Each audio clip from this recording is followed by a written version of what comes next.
За hi guys, Yurizo байна. Vistorio Vandan Sword манганы 6 дугаар бичлэг тавтай морил. Vistorioгийн бичлэг ороогүй утсан учраас сүүлийн бичлэгтэр юу болж дуусныг жоохон тайлбарлаад өгье. Юлиусыг харж идтэн эмэгтэй Эмагийн биеийг ашиглаж хөнөөсөн байгаа. Тэрнтэй нь Will Riana хоёр тулдаг боловч аль аль нь ч хэнийгээ яаж чадахгүй салаад дуустдаг. Тэр үеэр манай бусад зурагчид цамхаг руугаа явсан байна. Нөгөө Colette гээд манай охин өөрөөс нь болж Юлиус өгсөн гэж бодонгуудаа өрөөндөө хоргочихсон сууж байдаг. Түүн дээр нөгөө Rose гээд охин ирсэн байхан дээр дээ. Чи юм мэдэхгүй бол болохгүй шүү дээ. Алив гараа дээр гээд Colette-ийг аль болох сэтгэлээр дэмжих гэж орлож байдаг. Юлиус өгсөн чиний буруу биш ээ гэж уг нь тайлбарлаж хэлдэг байхгүй юу? Яагаад миний буруу гэж би л Юлиусыг тэр доошоо дуудсан. Би л Юлиусыг тэр шөнө өргөж хэлсэн гэж ер нь өөрийгөө буруутгаад орилоод байна. Түүний найз Rose хэлэх үггүй болжээ. Хаалгыг нь налаа суудаг. Тэгээд Colette анх танилцсан үеэс шал өөр болсныг нь хэлдэг хгүй юу? Colette анх сургуульд орохдоо ийм өвхмөл царайтай, ийм хөндөй охин байсан юм байна л да энэ зургийг харж байгаа бол. Тэр үед энэ Rose-гийн охин Colette-ийн нүд рүү чарахаас айдаг байсан гинэ. Яг л дэлхийн ертөнцийн өөртөө цог сүрчгээсэ гэсэн мэт нүд гаргадаг байсан гэж байна. Би ч тэр үе чамайг үзий яддаг байсан шүү. Чи үнэхээр амар байсан, заваан байсан. Тэгээд ямар ч найзгүй байсан гэд тэдгээр өгсөд нь Colette-ийн биеийг нэгэд нэвтлээд тахын нэрээ. Гэхдээ тэр өдөр чи тэр чигээрээ өөрчлөгдсөн гэдэг. Би гэхдээ одоо яг энд юу болсныг ойлгоогүй заа. Энэ нөгөө галын магия вэндэ байгаа та. Энэ яагаад ч юм бэ? Энэ Colette-ийн зургийг харж байгаа шууд тэр цамхгаасаа энэ доор байгаа Colette руу амар том хүчтэй шидээр галздаг юм байлээ. Тэдний байсан байшинч дэлбрээд бүр үнс нуран болчихсон заяо. Яг тэрхүү үед цусандаа хутгалцсан Will энэ Colette-ийг аварснаар ингээд Colette-ийн ингээд хамаг юм нь өөрчлөгдсөн байна л та. Чи тэр өдрөөс хойш инээж чаддаг болсон. Одоо бүр хин нэгнийг алдсандаа уйлж байна шүү дээ. Тиймээс би одоогийн чиний төрхөнд дуртай, ер нь хайртай гэж энэ Rose-гийн охин хэлдэг хгүй юу? Тэр үеэр тэдний өөдөнд манай Will-ийн муужгаа болох Kiki иржээ.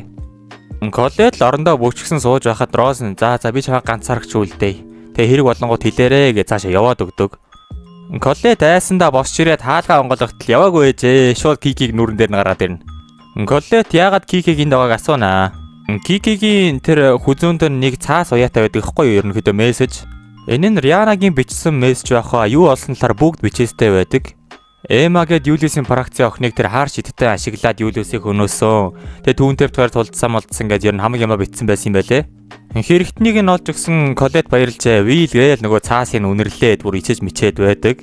Will Riana хоёр тэгж тэнд их тулдаж байхад би энд зүгээр гутраа суугаад байж болохгүй гэснээр Colette ингээд ер нь сэргээд эхэлж байгаа байхгүй юу? Тэгснээр өөрийнхөө Rose найзыг тэрврээд би ч гэсэн чам тайртай гэж хэлээд цугтаа тийм ээ бэлтгэлтэй гарнаа. Яг тэрхүүгээр манай ганц эльф залуу болох Vigral бэлтгэлээ хийж байна. Төвлөрөх гэж үзэж байсан боловч даанч төвлөрч чадсангүй. Хажуунаас нэг хүн чи одоо ортол төвлөрч чадахгүй байна уу гэж яриа эхлүүлээд ороод ирнэ. Тэгээд энэхүү эльфүүдийн ашигладаг тусгай шид нь болохоор тийм хүнийг имжлэх одоо шид юм байлээ. Хажуудлаас нэг хоёр багш нас өглөө салахгүй. Уг навьяастай энэ даач тийм бүтлэхүү тий одоо юу гэмэр чи одоо сургуульд юу сурч байсан юм бэ гэдэгтэй адилхан юм хэлдэг хэвгүй юу? Чам шиг бүтлэхүү юм бидэнд хэрэггүй Vigral өрөвдөлттэй юм гэсэн чи Vigral ууралдаг. Vigral шууд наад үгсээ буцааж ав гэж ойрлж гарнаа. Би хэдий бүтлэхүүт байсан ч гэсэн сургуульд өнгөрөөсөн хугацаа маань надаа их чухал. Эльфүүд урт насалдаг учраас цаг хугацаа их хурдан өнгөрдөг гэж магадгүй л дээ. Гэхдээ сургуульд өнгөрөөсөн миний бүхий л хугацаа их нандин байсан гэдгийг ойрлж хэлдэг хэвгүй юу? Энэ үеэр Vigral найзуудын талаар бодноо. Цогтаа тулдаж ирсэн мөчүүд эдрэгээд бүгдийг бодно. Тиймээс хоёр тэлднийг муулах хэрэг байхгүй гэж ууралж үгээ буцаахыг шаарддаг. Гэтэл нөгөөх нь урдаас нь гайхалтай гэж хэлдэг хэвгүй юу? Энэ хоёр багш нь болохоор Vigral-ийн голыг нь гогдож ерөөдөө шалгаж байсан юм байлээ. Тэгээд эльфүүдэд хамгийн чухал зүйл баримтлах ёстой зүйл нь бахархал юм гэн л дээ. Тиймээс манай Vigral бахархлаа хамгаалж гарч чадчихжээ. Нөгөө хоёр багш нь ч алив Vigral сууч гуруула цай ууя гэд гуруула амар тухтай цаймаа хийгээд сууж байдаг хэвгүй юу? Гэтэл гаднаас нь магия вэндэ ороод ирнэ. Vigral чи юундаа тоглоо суугаад байгаа юм? Бэлтгэлээ хийхгүй яасан гэтэл. Нөгөө Vigral-ийг цайнд ороодсан хоёр чи айл үжээ босоод огссон. Vigral ганцаараа сууж таардаг. Тэгээч болоогүй заяо. Би уг нь Vigral-д хэлсэн юмсан дааж наач ерөөсөө үгэнд орсонгүй морсонгүй гэж Vigral-ыг матчихнаа. За ингэснээр Vigral маань араасаа бүлүүлсэн хിവэр магия вэндэрийн нохооны амьдралаар үргэлжлүүлж байгаа юм да. За бид тэрхүүгээр галын фракцийн бэлтгэл дээр ирнэ. Шон өөрийнхөө галын магия вэндтэй тулдаж байдаг. Шон маань нэг шившлэг уншиж байгаа дуган дээр магия вэнд рүүгээ галдیں۔ Тэгсэн чинь ийм аврах том нохой гарч ирээ тэр шидийг идчихдэг. Энэ галын магия вэнд болохоор жоохон хүн чанар муутай хүн ядчихад Чи нэг ч урагш алхахгүйгээр ялалтыг хүссэн бололтой. Наадах чи надаа үнэхээр ичгүүртэй санагдаж байна гэж Шионд хэлдэг. Тэгээд Магия Вэндэ нэг юм нохоо гараад ирж байгаа байхгүй энэ Black Flame Lion зааж хард өлийн арслан юм байх шүү guys. Not нохоо. Чамайг яг одоо минийх шиг ийм том арслан гаргаж ирээсэй гэж хүсэж байна. Угаасаа чи чадахгүй бол тэгэл бүтлгүүчихгүй дөө гэж хэлдэг. Шууд нөгөө арслан намнаасаа гал гаргаад Шион руу галлахын тэрдээ. Ёстой ичгүүртэй юм чи ядч нэг арслангийн зулцэг гаргаад ирж чадахгүй юу гэж Магия Вэндэ нинийхтэй аятаа хэлж байна. Шион чичгүүрээ дараад сууж байтал чи арай ангийнхаа хүүхдүүд санаа зовоо юу гэж Магия Вэндэ асуудаг. Тэгээд ч болоогүй тагнуул хийж байхад их олон зүйл болно гэж Шионд хэлдэг хэвгүй юу. Манай залуусыг энд ирэхэд тэр нэг шулман ингээд хэлжсэн да энэ дотор урагч байгаа гэд. Тэр урагчийн далаар уг нь Магия Вэндэнүүд ч мэдэх ёсгүй байлээ л дээ. Зөвхөн манай залуус мэдж байгаа. Зөвхөн тагнуул хийж байгаа хэвгүй юу. Тэгсэн чинь галын Магия Вэндэ мэддэнгүүтээ чи тагнуул хийгээд байгаа мó гэж Шионоос асуучдгийн. За хамаагүй. Чи тэрийг олох үедээ хүчтэй байх ёстой үсттэй. Тийм бол аль чадхаараа хүрээ дээр гэж Магия Вэндэ хэлэхэд дөөний дуудлагыг хүлээн авч тулдах болсноор ингээд галын пракс үгээр өндөрлж байгаамаа. За энэ үеэр зураг шууд манай аянгийн пракс дээр ирнэ. Риана Вил хоёрын байгаа. Урдаас нь аврах том могой луу гараад ирдэг заа юу. Тэгэд аянгийн пракцийн тэр өмнө нь орсон дээд ангийнхан хүүхдүүд болохоор шууд ингээд дасгал маслах хийгээл. Манай хоёр ч ийм зүйлийг анх удаа харж байгаа бүр яг л шоконд орсон байдалтай царай гаргацсан зогсож байна. Бид энэхүү мөчөөс 10 минутын өмнө ирнэ. Тэр үеэр нөгөө аянгийн пракцийн бэлтгэл хийлгүүлээд байдаг нөхөр мэдээлэл хийж өгдөг. За залуусаа бидний хүсэн хөлөөсөн өдөр ирлээ. Өнөөдөр бид тулааны бэлтгэл хийх болно. Зё Магия Вэндигийн нэрийг андгаалж ялагдаж болохгүй шүү гэдэг хэвгүй юу? Бид нэр хоорондоо тулдах юм уу гэхтэн үгүй ээ. Бид нэр хамгаалагчтай тулдна гэдэг. Хамгаалагч гэжтэй гайс guard гэж нэг шидээрээ бүтээгээддэг тийм нэг хүүгэлдэн шиг юмнууд байдаг та. Тэрнтэй тулдна гэсэн үг. Хэрвээ та нар санаж байгаа бол Вил цамхагт ирэхдээ анх өнгө авахын тулд нэг тийм юмнуудтай тулдаадсан да. Ер нь тиймэрхүү зүйлстэй тулдна. Тэгээд энэ цамхаг гэдэг газар ч гэсэн тийм олон давхар байдаг заяо. Тэгээд тэр давхрын боссыг яалж хамгийн сүүлд нь тийм дараагийн Магия Вэндэ болох тийм өрсөлдөгчд сонгогдсон байлээ. Вил маань гайхсантай асуунаа. Энэхүү цанхгийн хаанаас нь тийм гвардууд гарч ирэх юм бэ гэж асуудаг хэвгүй юу? Хөөх наадаг чинь үнэхээр гайхалтай тэнэг асуулт байна гэж хэлчихнэ. Гэхдээ яг хөө хитрхи тэнэг байсан болохоор би наасуултанд чи хариулъя гэдэг.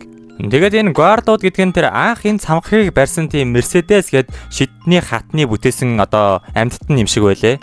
Хэдий тэрхүү хатан нь ингээд үгсэн ч гэсэн одоо хүртэл энэ амьтан байгаа.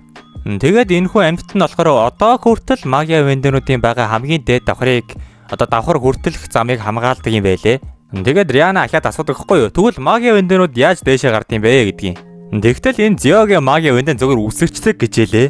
Яг тэр үеэр энэ цахилгааны фракцийн нэг тийм хар үстэй ах асуудаг хэвгүй юу? Юу асуулт суугаад байгаа? Чи яг юу оролдоод байгаа гэд. Манай Риана Вил хоёр ч одоо бусдын мэдхгүй тийм тагнуулын үүрэгтээ яваад байгаа да урагчийг олох. Тэгтэл энэ хар үстэй ах яагаад зэмээ манай хоёрыг сэжиглээд эхэлдэг хэвгүй юу? Той яг юу ухаад байна? Юу судлаад байгаа гэд. За тэгэхээр guys ярьж дууслаа. Нөгөө нэг луутагаа тулдахаар орцгоолоо.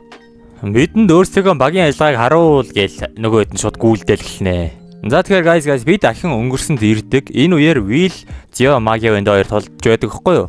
Zio ч Will-ийг нэг сайн цохиж авснаа. Чи одоо хаашийн залхуураад байгаа мó? Гинэд яаж гисэн юм гэж асууна. Ууслаарай авуугаа шидтэн Zio гэж Will хэлдэг. Яалчгүй л Will маань тулаандаа анхаараагүй байжээ.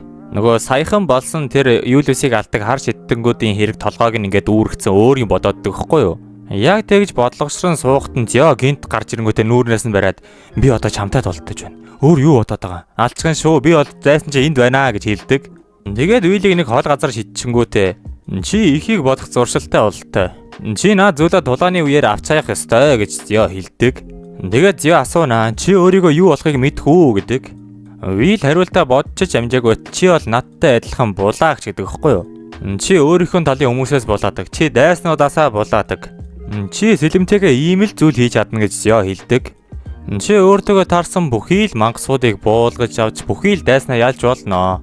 Гэхдээ тэр бүхний дараа би чиний бүх зүйлийг булаанаа гэж Зио Willд хэлдэг. Энэхүүгээр Will маань ашгүй нэг ухаан орж нэг тулаандаа анхаарлаа хандуулж эхэлжэл гин л дээ.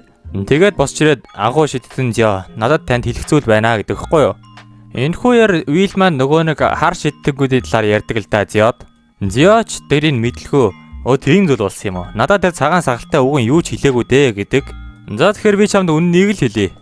Чиний хийгээд байгаа энэ тагнуул мэтийн зүйлс надад ямар ч падлийгөө. Гэхдээ тэр новчнод юу хүсэж байгааг надаас асуувал би яг тусалж болно гэдэг хэвгүй зөө. Вилман болохоор тэр хар шидэнгүүд юуг туйлын зорилгоо болж юу хүсэж байгааг мэдэх гээд байгаа юм байлээ л дээ. Тиймээс Зёд хэлж Зёгоос тусламж авах гэсэн гэх юм уу та. Вил ч Зёгоос та үнэхээр туслах юм уу? Тэгвэл хэлээд өгөөч гэхэд нь үгүй ээ. Чаддаг юм бол ирээд ав гэдэг хэвгүй юу? Хэрвээ чи намайг ганц цохиж чадвал би чамд хүссэн мэдээллийг чинь өгье гэж Зё хэлдэг. Вилман ч нүдний жилээ зүгээд ашгүй нэг тулдах зоригтой болжээ.